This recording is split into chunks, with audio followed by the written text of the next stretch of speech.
Rear Admiral, 251 ships, record high. But yesterday we had Benjamin Blandin from the Gordon Yacht Center, and he said around 250 po yung average na total number of ships around the West Philippine Sea. Is this an alarming number or medyo tumaas lang ng konti? How do we read this?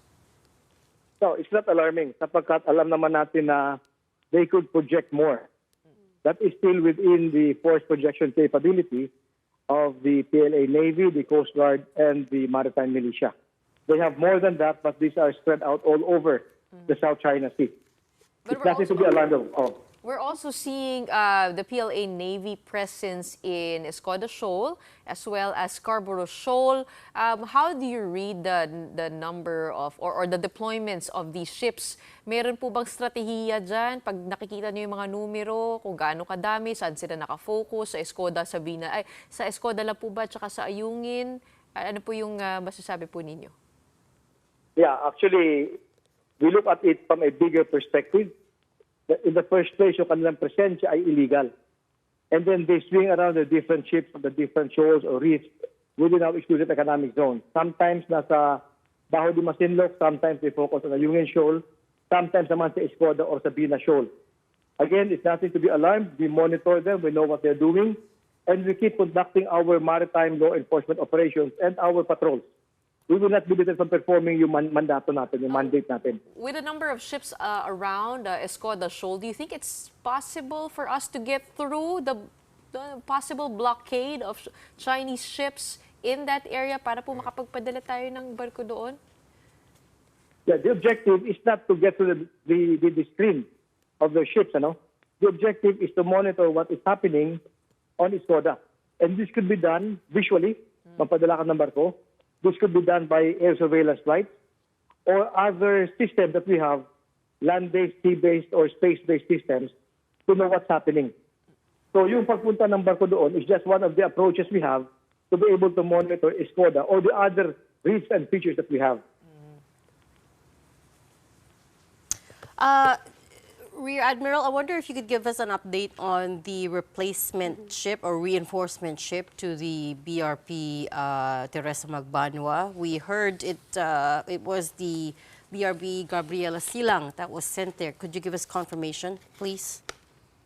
Yes, I could not confirm that because the details of that are with the Western Command and Naval Forces West or the Coast Guard District in Palawan. Suffice it to say that we continue our patrols all over our features in the West Philippine Sea. Kasama doon ang Escoda. May mga patrols naman tayo doon, Navy and Coast Guard. Are we, after the incident at the Escoda Shoal, the ramming incident I'm talking about in late August, are we looking to do anything different? Are we looking to change our tactic when it comes to patrolling that area? No, wala naman. Sapagkat yung ating strategy naman is already in place, is being implemented by Western Command. Maaring sa Philippine Coast Guard, kung may mga changes man sila, it will be at their level.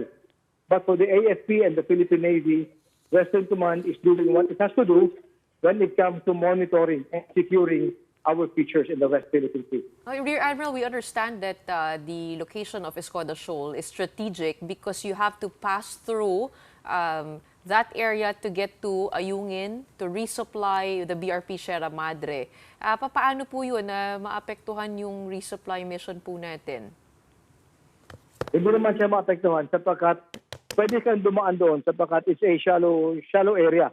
And kung gagamitin mo ay yung mga maliliit na barko, kailangan may break ng konti ang mga tao to refuel or to check their systems. But yung mga ibang barko natin, they could pass not only to Escoda, all over the place. Coming from mainland Palawan, they could pass southern part of Escoda or even further south sa may Balabac Island, south of Palawan. So hindi naman siya ibig sabihin na maraming barko doon, hindi tayo makapag-conduct na rore sa Ayungin Shoal. It's gonna take a lot more fuel though. At alam natin, mahal yan, no? Milyones yung gasolina na papunta doon. Rear Admiral, para po mas maunawaan ng mamamayan na nanonood po sa atin, you mentioned it's not alarming, this growing number of Chinese vessels. But kayo po, sa inyo pong pananaw, why is the number increasing? Bakit po sila nandito? The number would increase, the number would decrease, depende sa ano. We have been plotting this since the first quarter of this year. The pattern is that pag merong masamang panahon, may typhoon, bumababa ang number. There are times na banayad ang dagat, tumataas yung number. This particular increase could be related to Escoda Shoal, the extra attention that has been given to Escoda Shoal. Rear Admiral, pupunta lang po ko sa kabilang dako. Dun sa Bajo de Masinloc, there is a video online, a report saying that fishermen continue to be harassed in that area. Kamusta naman po yung lagay po doon? Hanggang saan po nakakarating yung mga mangingisda? Yeah, yung mga details about all our fishermen sa Bajo de Masinloc and even sa West Philippine Sea, sa Escoda Shoal or the other features, is under the Coast Guard. The Philippine Navy, the AFP, is in support of the Coast Guard and BFARC. And we are prepared to provide any assistance if called upon. How about the research vessel that was spotted, I believe, 20 plus nautical miles from Palawan? Would we have any idea as to what they're doing there? Yes, we could only surmise kung anong ginagawa nila. But there were reports, and this was also corroborated by other reports from the ground, from our sources of information, na merong research vessel proceeding towards the southern part of Palawan. So nag-deploy naman ang Western Command ng Coast Guard vessel and Navy vessel to check on it. But when they got to the location na sinasabing ito yung lugar na kung saan andun yung research vessel, wala na siya doon. And based on the track that we have, it proceeded towards a southwestern direction mula sa latest nila. And if they went, kung tuloy-tuloy sila noon, by this time, nakalabas sa ating EEZ yun. Kung tuloy-tuloy sila. What would be the movement of these research vessels? Do they stay long in an area or talagang pass-through lang? Hindi. When you say you are conducting research, kailangan gumagalaw yung barko, tumatakbo yan. Oh. And then you will have a pattern that is not usually straight. Exact pattern or depende sa ginagawa mo research. A number of countries, Rear Admiral, have offered to help the Philippines with maritime cooperative activities or MCAs and also joint patrols. I wonder if you could talk us through them. Ano yung plans there? Yes, alam mo, we are very thankful na these other countries are showing their support, not only through statements but sending the ships to conduct activities with our Philippine Navy and with the armed forces in general. So we welcome this. It's a very good indicator that we are not alone, that the other countries support us in ensuring the rules-based order will remain standing in this part of the globe. Which countries are we looking to do MCAs with in the near future?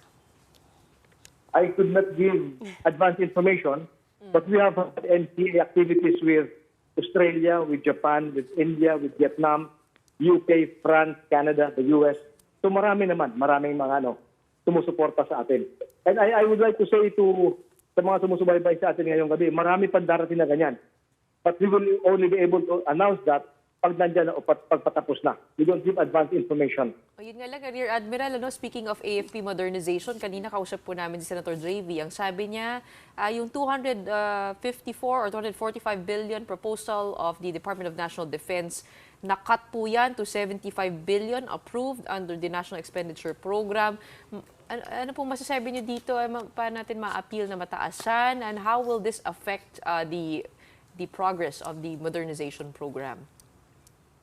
Hindi naman, sapagkat the details of our modernization program is under the purview of the Department of National Defense. Alam naman nila na how to balance everything, Air Force, Navy, and the Army Joint Headquarters to include the budget. So may mga plano naman ang DND how to undertake the modernization program if ever ganung amount lamang ang binigay. And we submit to DND that they're in charge, they're on top of everything. There was a proposal, I don't remember at this point who floated it. There was a proposal that the Philippines should begin renting or leasing ships or assets since we have so few at the moment that can be deployed for long periods of time out in the West Philippine Sea. Is this something in consideration, Rear Admiral? Yes, actually, all options for modernization are being considered. It's not only buying or procuring. There are other options like leasing or multi-year financing or getting the best offer that these proponents could give us. The statement of the SND is that we will only engage countries which have strategic alignment with our interests. Ibig sabihin, yung sumusuporta sa atin sa panindigan natin sa West Philippine Sea. So there are talks ongoing already in terms of leasing assets then? Yes, that's one of the options being considered, but the final decision will come from the Department of Defense. Rear Admiral, kahapon kasama rin po namin yung na si Benjamin Blandin mentioned that there might be logistical difficulties because we source from many countries. Ibig sabihin, yung maintenance, magkakaiba yan, yung learning curve in running these ships from different suppliers. Meron po ba tayong ganung nararanasan, no?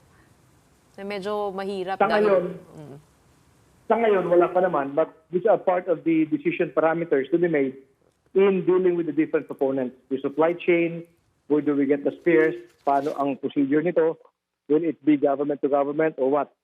So we look at the overall picture, we recommend, and DND approves. And one of the approach also is to try to look into kung kayang gawin dito sa atin. To be able to take advantage of local labor and to spur the local economy. That's correct, because before we used to build our own ships, way before. We have, we've had a history of doing that. All right, thank you so much for your time tonight and for joining us on The Big Story. We have the spokesperson of the Philippine Navy for the West Philippine Sea, Rear Admiral Vincent Trinidad.